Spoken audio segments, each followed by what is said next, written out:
بسم اللہ الرحمن الرحیم۔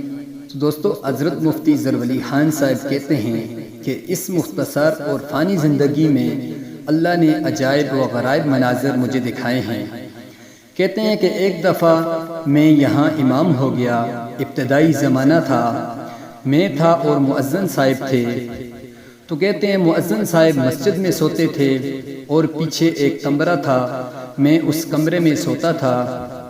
عشاء کے بعد ایک شخص آیا، اس نے کہا کہ حضرت ہم جنازہ لائیں گے، ذرا دیر سے لائیں گے۔ کہتے ہیں کہ مجھ سے غلطی ہو گئی، میں نے کہا ٹھیک ہے۔ تو خیر جنازہ آ گیا۔ جنازہ رات کو 2:30 بجے یا 2:45 بجے آیا اور دیوار کے پیچھے انہوں نے رکھ دیا۔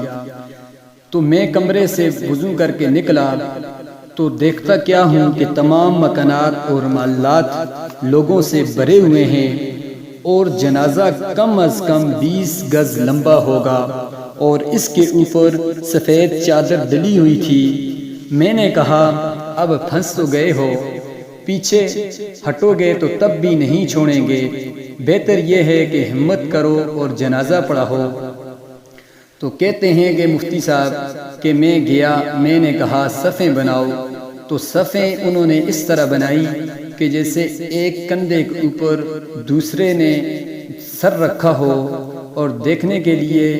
کہتے ہیں کہ میں نے جنازہ شروع کیا پڑھانا، اللہ اکبر اللہ اکبر اللہ اکبر اللہ اکبر۔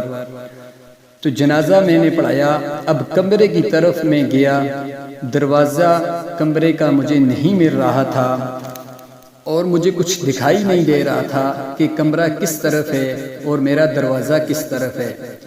تو انہوں نے جنازہ نہیں اٹھایا بلکہ جنازہ کے نیچے آٹھ ڈال کے اس کو ایسے ہوا میں پھینک رہے ہوں کہ جیسے چھوٹے بچے کسی گیند کو اچھال رہے ہوں اور اس کو ادھر ادھر پھینک رہے ہوں۔ تو میں نے کہا کہ اسے مارو نہیں بلکہ جلاؤ، تم اپنا کام کرو جو تمہارا کام ہے۔ تو کہتے ہیں صبح تک عجائب و غرائب مناظر نظر آ رہے تھے۔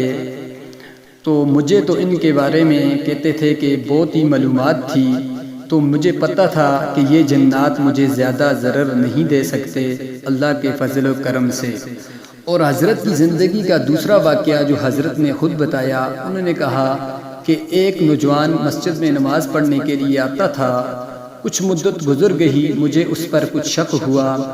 ایک دن میں نے اسے پکڑا تو وہ لڑکی بن گیا، اس کے ہونٹ، ناک، شکل، بازو، جو بال وغیرہ ہیں سب وہ لڑکیوں والے بن گئے۔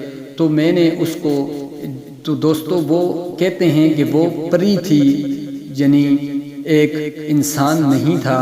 اور کہتے آخر میں مفتی صاحب نے یہ کہا کہ جنات آتشی مخلوق ہیں، لہذا عامل کو بیدار رہنا چاہیے۔ اللہ رب العزت سے دعا گو ہوں کہ اللہ تعالیٰ شیخ الحدیث حضرت مفتی ظرفعلی خان صاحب کو جنت الفردوس میں اعلیٰ مقام عطا فرمائے اور ان کی حسنات کو قبول فرمائے اور ان کی سیئات سے درگزر فرمائے، اور جتنے بھی ہمارے اکابر اس دنیا میں موجود ہیں ان کا سایہ ہمارے سروں پر تا دیر قائم و دائم رکھے، آمین آمین۔